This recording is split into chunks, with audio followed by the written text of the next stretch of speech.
पेश कर रहे हैं। हाँ, जनता को ये सोचना है, माननीय राष्ट्रीय अध्यक्ष जी को ये सोचना है कि कौन निरंतर 24 घंटे मतलब साल के 12 महीने सुख दुख में लोगों के साथ शामिल होता है, जिसकी छवि अच्छी है। तमाम जो मानक माननीय राष्ट्रीय अध्यक्ष जी के पास हैं, तो जो जिताऊ कैंडिडेट होंगे माननीय राष्ट्रीय अध्यक्ष जी उसका चुनाव करेंगे और वो चुनाव लड़ेगा। मलिहाबाद में क्या भाई, भाजपा सरकार को तो हम 0 नंबर देंगे। विकास की गंगा बहाने पर भी इतनी योजनाएं उन्होंने दी। नहीं, हम तो कह रहे हैं जो भाजपा सरकार जब से बनी है तो यूपी में योगी जी आए 17 में, तो वो 5 काम कोई आप लोगों के नॉलेज में हो जिनको उन्होंने शुरुआत किया हो और बाद में मतलब शिलान्यास किया हो, बाद में उद्घाटन कर रहे हो। मैं आपको उनकी कुछ योजनाएं गिना तो आपको जानकारी होगी, आप एमएलए रह चुके हैं। बताइए। कि उज्ज्वला योजना उन्होंने दी, वो बोल रहे हैं, वो सम्मान निधि योजना किसानों को दे रहे हैं, वो शौचालय दे रहे हैं, प्रधानमंत्री आवास उन्होंने दिया, वो बहुत सारे मैं यही कह रहा हूँ। जैसे आपने उनकी बड़ी महत्वपूर्ण योजना उज्ज्वला योजना जी। उज्ज्वला योजना का हाल ये है कि एक तो कांग्रेस सरकार 2014 से पहले थी, तब जो चीना वाला हूँ और पाकिस्तान अगर एक सर काटेगा तो हम 10 सर काटेंगे, जा करके बगैर बताए चले गए, बिरयानी खा के चले आए। आज जो चीन का बॉर्डर है, इन्होंने कहा था मैं घुरुक दूंगा, चीन भाग जाएगा। आज भी इनके प्रधानमंत्री तो उन कहते हैं और आए दिन जो मीडिया वहाँ का कवरेज करता है कि चीन इतना घुसा उतना घुसा, खेद रहे हैं और ये कह रहे हैं प्रधानमंत्री का भी एक बार भाषण आया था, न कोई घुसा है न फलाना न। तो इनका झूठ बोलने का मैं इनके पास कोई नहीं, जनता इनके छलावे में आ गई। पहले कहा इन्होंने देश दे दो, देश दे दिया। इसके बाद कहा कि ऐसा है कि हम जो पैसा दे रहे हैं, यहाँ यूपी की सरकार माननीय अखिलेश यादव जो सरकार है वो सरकार पैसे नहीं खर्च कर पा रही, जन तक तो नहीं पहुँचते, तो जनता ने लालच में आकर के प्रदेश भी इनको दे दिया। जब प्रदेश इनको दे दिया, अब तो इनके पास कुछ बचा नहीं है। अब तो डबल इंजन सरकार चल रही है।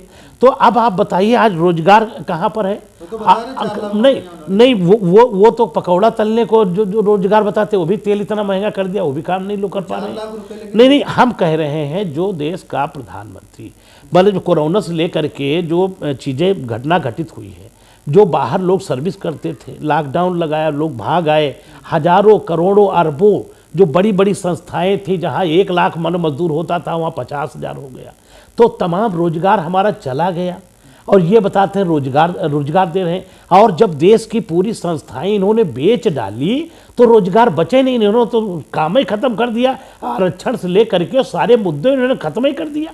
अब आप बताइए, हम तो गांव के रहने वाले लोग हैं, गांव में अगर किसी का लड़का गांव के मतलब अपने बाप दादे की प्रॉपर्टी को बढ़ाता था, जमीन जरिया खरीदता था, उसको सपूत कहते थे, और जो बेचता था पूर्वजों की धरोहर बेचता था उसको कुपूत कहते थे।